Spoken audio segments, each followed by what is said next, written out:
Hi, Netta. I'm so excited to have you on the podcast today. We're going to be talking all about sugar today. So, Netta, tell us a little bit about you and your story and how you got on this journey. Yes. Okay. Well, thank you for having me on. And you got to know right from the start that pretty much all of my life until I was 45, I was the world's number one sweet tooth. And I loved sugar. Who doesn't? I loved chocolate. I was known as the dessert queen. People made extra just for me. And basically, every time I had something to celebrate or I was experiencing some kind of emotion, whether it's negative or positive, I would turn to sugar or chocolate or ice cream or whatever. And that was my life. I wasn't unhappy with it. I started to get digestive issues in my early 30s. But I never, and I had like other health issues and mental health issues, but I never thought it had anything to do with my diet, and certainly not sugar, because chocolate and sugar was making me feel better, not worse, in my Yeah. mind at least. So my mid 40s, I got my digestion was so bad that I was going to the bathroom like once a week, and that is toxic, as you can imagine, and uncomfortable to say the least. And so it was suggested to me to cut sugar, and not just sugar, but also flour and sweeteners. And I was just like, no, no, I won't do it. Yeah. I fought hard against it. I resisted it. And all the time that I resisted it, because I just couldn't imagine my life without sugar, all the time I resisted, nothing changed. Things just stayed the same or got worse. So at one point, I got over myself. And I said to myself, look, you can do anything and it was only for 2 weeks, this sort of short term experiment, no sugar, no flour, no sweeteners. I thought, well, I've done all kinds of things in my life. I can do this. I can do this for 2 weeks. So I gave it a try. And little did I know, those 2 weeks turned into months and now years. This was back in 2015. It's been 8.5 years. Wow. Yeah. And I never looked back. Yeah, absolutely. Because you started feeling better. Yeah. Yeah. And I think people don't realize the impact that sugar and food can have on our body. So I love how you also connected to your emotions. So you were using food to stuff emotions, to not feel emotions, to avoid something. And also the digestive issues that came with it too, being constipated. So many people don't realize that strong connection between the food and what we're eating and how our digestive system is working. What are some of the main benefits you see either for yourself or for your clients when they decrease or eliminate sugar? The main benefits for myself and for the people that I help are more energy, right? I'm annoyingly energetic. And I don't mean energetic in the sense that I run marathons, but I get up in the morning and I'm full of enthusiasm and energy for the day. And it's stable energy until I go to bed, relatively late. I'm sort of, from like 6:30 in the morning until 11 at night, I'm on the go and quite happy to be doing that. And I'm in my 50s now. I haven't slowed down at all. So more energy. My spare tire, my love handles just melted away, like effortless weight loss. The extra weight I did have melted away. My inflammation went right down, right to little Mhm. details like athlete's foot, for example, which you wouldn't Mhm. think. Don't get that anymore. Don't hardly ever get headaches anymore. And I used to have 2 or 3 a week. I don't have like joint pain, my movements are much more supple. And even like my skin is better, my hair is better, it's crazy. And my Yeah. digestion has gone back to normal as well. Yeah. Yeah, and those things like headaches, joint pain, skin, I mean, all have to do with inflammation, and sugar is very inflammatory. But yeah, when we also decrease that, that can also help those areas where we're holding fat tend to go too, because if we're eating more sugar and more carbs, we can also be more insulin resistant, which that tends to hold right around our stomach.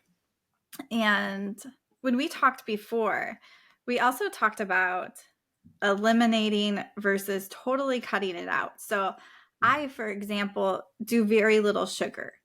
I don't crave it or anything. What I did tell Netta before is I crave dairy. And since I've had an autoimmune, I just don't eat dairy anymore. But that is something that if I eat a little of, I would worry that I would get back into that cycle. So I know that's how a lot of people are with sugar.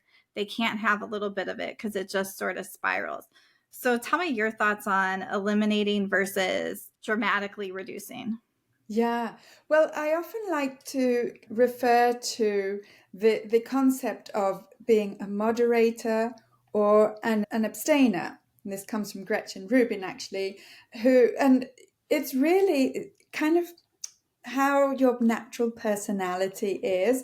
So some people's natural personality is they prefer to go step by step and gradually and reducing not to 100%, to whatever is comfortable for them. Other people like myself, I'm more of an all or nothing kind of person.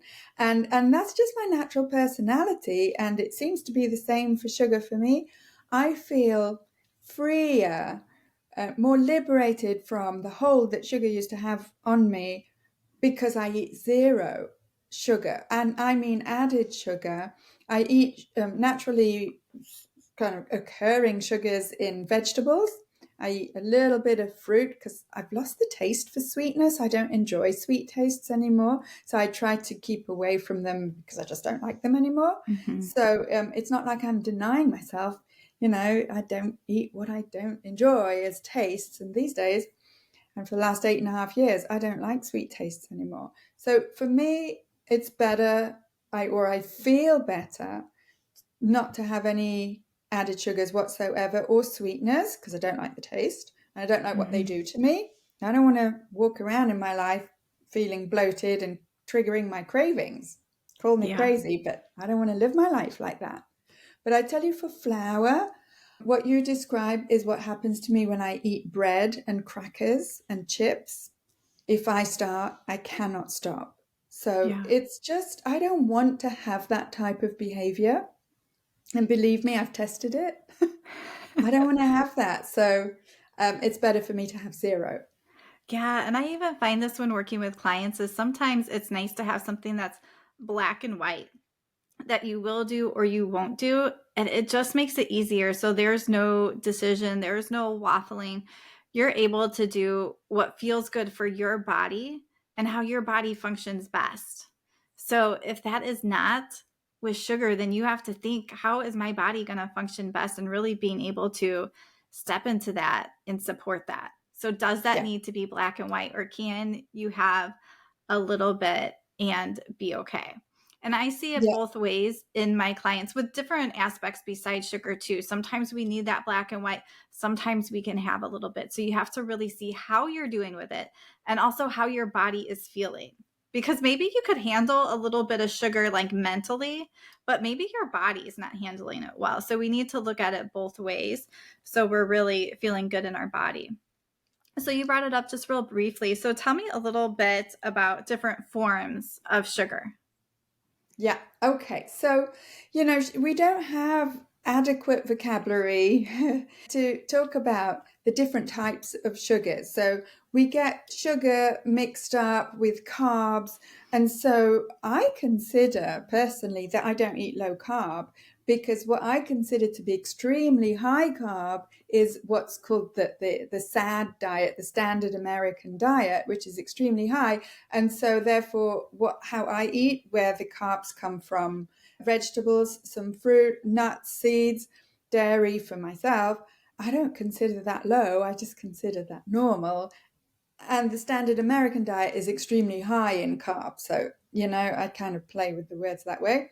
And as for sugars, I make the distinction between sugar that is refined and added to mostly processed foods by the processed food industry, and sugar that naturally occurs in fruits and vegetables and dairy and nuts and seeds, that and carbs is like also a confusing term because fiber is also a carb.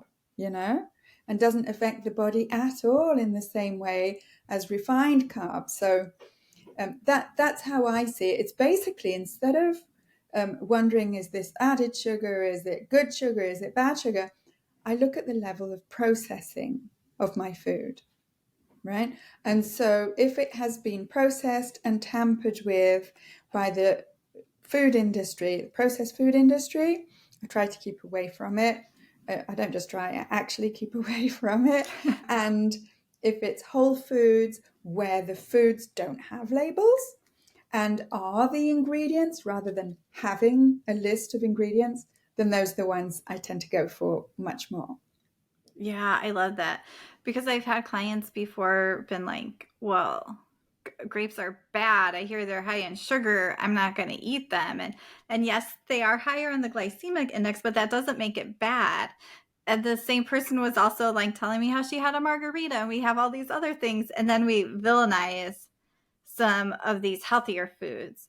So we really need to keep that perspective. I love how you sort of labeled it the processing level, because I think that's good for something that is sugar or sweeter based. And also when we look at those different types of carbs, we really want to stick to what's whole and healthy and think of our diet as a whole. So I love that. And also, you talked a little bit about how you don't like super sweet things as much anymore. And I think this is important because I even noticed this for myself when I started cutting out or dramatically reducing sugar and the artificial sweeteners too. Your taste buds change and they get used to that. I just recently had a client that I was working with, and she was eating yogurt that was sweetened. And so we are working on trying to decrease her sugar, make sure she's getting out of insulin resistance. And so I give options like, hey, get the plain sugar. If you can't stand the taste, you can add a little bit of sugar. But let's fill that yogurt up with berries and nuts and seeds and all this other stuff. So when you take a spoonful of it, you're going to have a berry or two on that bite for your sweetness. And she was able to do that. So without adding any sugar, she was able to eat the plain yogurt with like the fruits and berries. And I think she had some nuts in it, and it was fine. And then our taste buds start to change and develop like that. And we get used to it, how they should be, because our food is so sweetened that we have developed that taste that isn't meant to Totally. be. Absolutely. And I often say that our taste buds and our brains have been jacked up on extra super sweet tastes that we find are normal right up here. But actually, yeah, within 2 weeks, your taste buds can completely regenerate. And it was amazing to me. As I said at the beginning, I was the world's number one sweet tooth. And here I was several weeks later, like going like, it's just too sweet. I just don't like it. And that includes even some fruits, even like grapes. They're not bad. I just don't like the taste anymore. Yeah. Yeah. And then you really start to step into a place of nourishing your body, because we talked about this too. Sugar is so addictive. It's like more addictive than drugs. So we develop these strong cravings for it. So tell me a little bit about your experience with cravings. Yeah. Well, the reason why I resisted so long this idea of cutting sugar is that partly was I was just scared of cravings. I thought, well, if I cut out all these sugary foods, then I'm going to die of cravings. And the weirdest thing happened is that the very fact that I cut out all sweet tastes for those 2 weeks, and I'm not saying it's going to do that for everyone, but for me, that is kind of what saved me from the worst of the cravings, because I let my taste buds get used Mm. to less sweetness.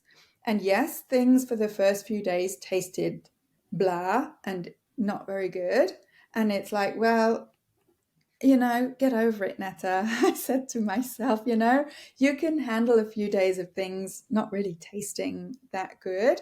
But my taste buds got used to less and less sweetness.